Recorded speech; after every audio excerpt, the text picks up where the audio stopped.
మీ అందరికీ నా హృదయపూర్వకమైనటువంటి వందనాలు చెల్లిస్తున్నాను.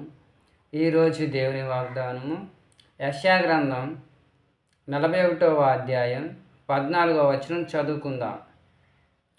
పురుగు వంటి యాకోబు, స్వల్ప జనమగు ఇశ్రాయేలీలు భయపడకుడి, నేను నీకు సహాయము చేయుచున్నాను అని యెహోవా సెలవిచ్చుచున్నాడు. నీ విమోచకుడు ఇశ్రాయేలు పరిశుద్ధ దేవుడు. హల్లెలూయా. ఈరోజు మనకి సహాయం చేయడానికి ఆ పరిశుద్ధ దేవుడైనటువంటి ఆ యెహోవాయే నీకు తోడు, నీడ, అన్నీ ఆయనే. కనుక ప్రియమైన దేవుని బిడ్డలారా, మనమందరం జ్ఞాపకం చేసుకోవాల్సింది ఏంటంటే, మనం ప్రతిరోజు ప్రతి ఒక్క మనిషి పైన ఆధారపడుతూ ఉంటాం.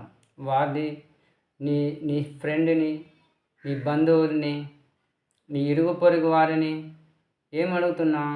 సహాయం చేయండి, నాకు సహాయపడండి, ఇలా ప్రతి వారిని అడుగుతూ ఉన్నాం. కానీ ఈ యొక్క యాకోబు ఏం చేస్తున్నాడు?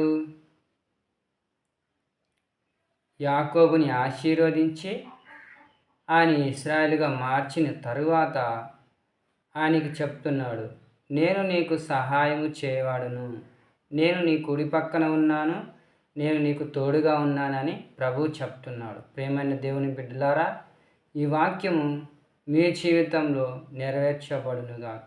చిన్న ప్రార్థన చేసుకుందాం. తండ్రి, నీకే వందనాలు చెల్లిస్తున్నాం. ఆశ్చర్యకరుడు, ఆలోచనకర్త, ఈ యొక్క వాక్యము మా జీవితాల్లో నెరవేర్చబడునుగాక. నేను నజరేయుడైన యేసు నామములో ప్రార్థిస్తున్నాను తండ్రి, ఆమేన్.